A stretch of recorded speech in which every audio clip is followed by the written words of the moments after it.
మణి sir, నేను మల్లికాని అలా కళ్ళు కూడా ఊహించుకోలేదు సార్. నా మనసులో ఉన్నది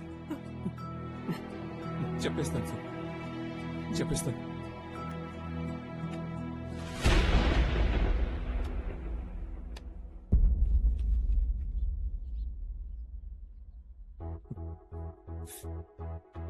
మా అమ్మ సార్, మీ అమ్మాయి మా అమ్మలా ఉంది సార్.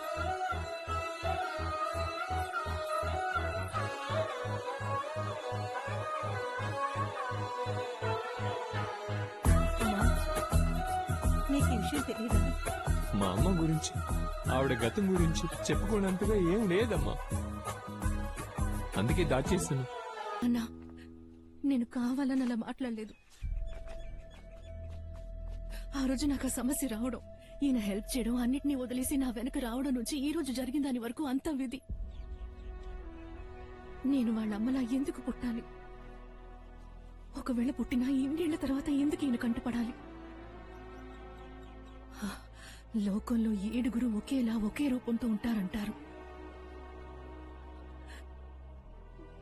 నేనిదేది నమ్మలేకపోతున్నాను. ఒట్టేసి చెప్తున్నాను, మనసులో ఏదో పెట్టుకునేలా మాట్లాడలేదు. ఆయన మీద నా అభిమానం, గౌరవంతోనే మాట్లాడాను. ఇప్పుడు మాత్రమే కాదు, ఎప్పుడు నా మనసులో ఎలాంటి దురుద్దేశమూ లేదు. ఆయన్ని ముందు ఇంటికి రమ్మనండి. ఇక్కడికి వచ్చి ఇలా కూర్చోవడం చూడలేకపోతున్నా, బాధేస్తుంది. నువ్వు వెళ్ళమ్మా, మేము వస్తాం.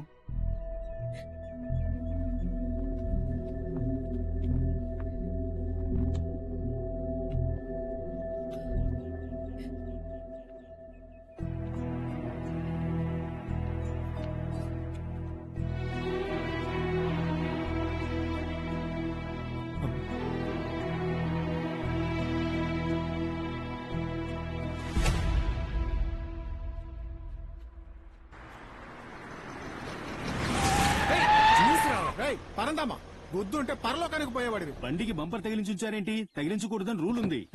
ఇది రాజకీయ నాయకుడు బండి అయ్యా. నాయకుడైతే అద్దాలకి నల్ల స్టిక్కర్ కూడా ఇలా అతికించకూడదు. చూడు, ఈ బంపర్లు పీకేయడం, స్టిక్కర్లు చించేయటం, నెంబర్ ప్లేట్ల మీద సున్నాలు రాయటం, ఇవన్నీ ఓట్లేసిన మీకు. రెడ్ సిగ్నల్ లో ఎమ్మెల్యే అనక ఆకుండా పోతూ ఉంటాం. మినిస్టర్ అయితే ఎక్కడ ఆపం, ఎవరిని పట్టించుకోం. అడిగితే తగలెట్టేస్తాం. నీకేం కావాలి ఇప్పుడు? నాకు ఆయన కావాలి. నేనా? ఎవరే నువ్వు? మా పెద్దాయన పిలిచారు. పెద్దయినా? మా తాత వెంకన్న గుడిలో ప్రధాన అర్చకులుగా ఉన్నారు. శుభ్రత్నం,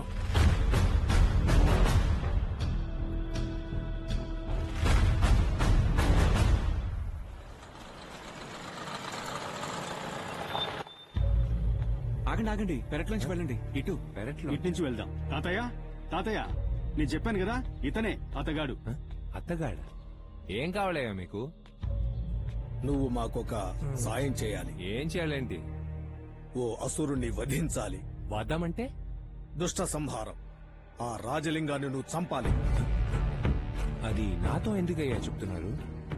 ఈ బార్డర్ ఏరియాలో వాడిని ఎదిరించే ధైర్యం ఎవ్వరికీ లేదు. కొన్నాళ్ళుగా నిన్ను ఫాలో అవుతున్నాం. నీ దగ్గర అది ఉంది. నువ్వు మాకేమీ ఉచితంగా చేయక్కర్లేదు. నీకు సంభావనగా మేము సేవింగ్స్ అకౌంట్ లో దాచుకున్న ఓ 18 లక్షల రూపాయలు డ్రా చేసేస్తాం. డబ్బు చాలకపోతే ఎఫ్డి మీద లోను తీసుకుని ఇంకో 10-12 లక్షలు కలిపిస్తాం. నీ బాధ్యత అనుకుని ఈ పని చెయ్యాలి. బాధ్యత? ఏయ్, నేనెందుకే వాడిని చంపాలి? 30 ఏళ్ల పగ. మా అలాంటి వాళ్ళు పగలుంటే 3 రోజులు సెగలికి మర్చిపోతాం. మమ్మల్ని రౌడీలు అంటున్నారు. మీరేంటంటే 30 ఏళ్ళు పగని పెంచుకుని ఒకని చంపాలని కంకణం కట్టుకున్నారు. మిమ్మల్ని సామి అంటున్నారు. ఉండండి, వస్తా.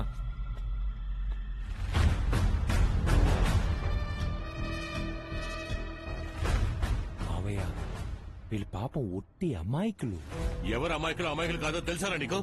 నగరి మహేష్ అనే చెప్తేనే వచ్చాను. ఓ డబ్బు ఇదంతా నీకు ఆ గుండుగాడు వేసొచ్చిన స్కెచ్ కదా. ఇలా చూడండి, డబ్బు కోసం ఏ పనైనా చేసే గ్రూపు మేం కాదు. ఏదో ఒక రోజు ఆ రాజలింగం గాడి ప్యాంటు నడి రోడ్డు మీద విప్పేయడం ఖాయం. అది సర్వీస్ ఛార్జ్ లేకుండా ఫ్రీగా ఓ మూల నించుని సంతోషంగా చూడండి. వస్తా. బాబు, ఒక్క నిమిషం బాబు.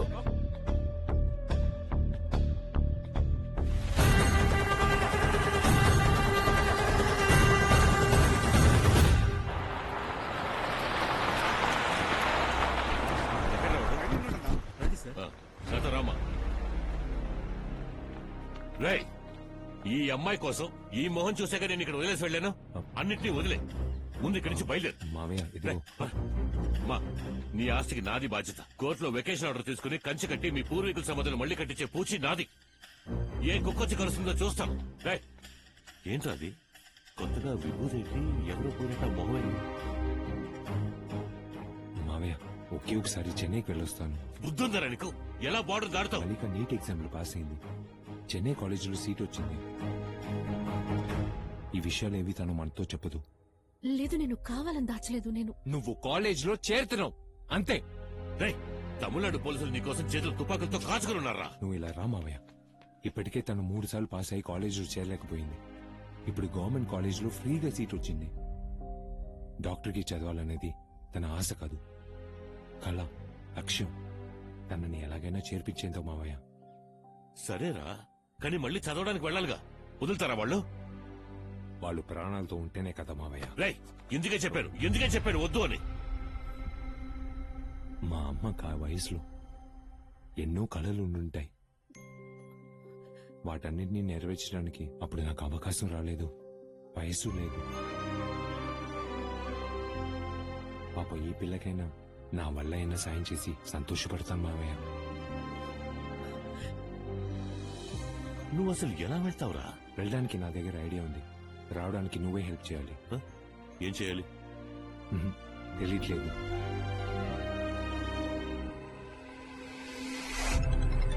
హలో, ధర్మలింగంకి ఫోన్ ఇవ్వు. ధర్మలింగం అని ఇక్కడ ఎవరు లేరండి. అయితే పురుషోత్తమకి ఇవ్వు. ఏమిటి పురుషోత్తమా? పక్కన కేశవాణి దున్నపోతున్నాడా? కేశవ అనే దున్నపోతా? ఆ? హే, ఎవడైనా ఊరు మారుస్తాడు, పేరు మారుస్తాడు, కానీ స్టేట్ తో పాటు కులాన్ని భాషని మార్చిన కేటుగాళ్ళు మీరేరా. ఒకడు కోతిలాగా, ఒకడు పందిలాగా, ఒకడు గాడిదలా ఉన్నప్పుడే అనుకున్నాను మీరు ముగ్గురు ఒకే యానిమల్ కి పుట్టుండ్రు అని. అవును, స్టే ఆర్డర్ బదులు కొట్టడానికి కేసు పెట్టేవంట కదా. స్టే ఆర్డర్ ని బదులు కొట్టావో ఈ నిజాన్ని నేను బదులు కొడతాను. అంతేకాదు, 10 ఏళ్లకు ముందు చనిపోయిన అమెరికా ఓడి పిల్లలు ఏలగిరి ఎస్పీ ఆఫీస్ లోను, కలెక్టర్ ఆఫీస్ లోను వచ్చి నిలబడ్డారనుకో, మీరు ముగ్గురు తిరుపతూరు టౌన్ లో మళ్ళీ జేబులు కొట్టాల్సిందేరా నీ అబ్బన్న కొడకల్లారా. ఇప్పుడు మనమే తలుచుకున్న పురుషోత్తం ధర్మలింగం కేశవ కావని ప్రూవ్ చేయలేదు. ఆ అమ్మాయికి చెన్నై మెడికల్ కాలేజీలో రిజర్వేషన్ కోటాలో సీట్ వచ్చింది. తను కన్ఫర్మ్ గా రేపు అడ్మిషన్ కోసం వస్తుంది. బస్సు, కారు, ట్రైను ఎందులో వెళ్ళినా మన కళ్ళ నుంచి తప్పించుకోలేదు. ఎవడు కాలుస్తాడో వాడికి 10 లక్షలు. గన్నులతో మన పోలీసులు రెడీగా ఉంటారు. ఈసారి మిస్ అవుతాం.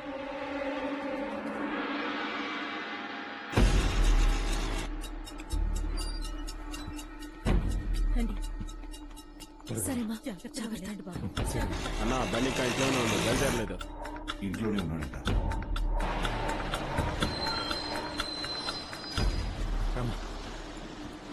చెన్నై కదా వెళ్ళాలి, ఎందుకని పుత్తూరు బస్ ఎక్కి? బండి ఇంట్లోనే ఉందన్నా.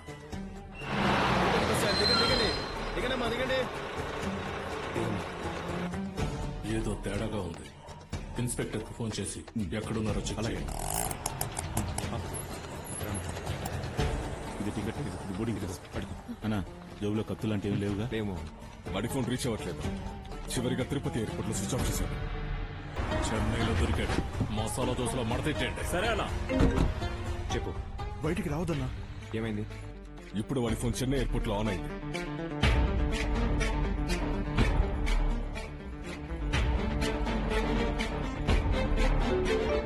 అన్నా ఫోన్ ఆన్ అయింది, తప్పకుండా వస్తాడు.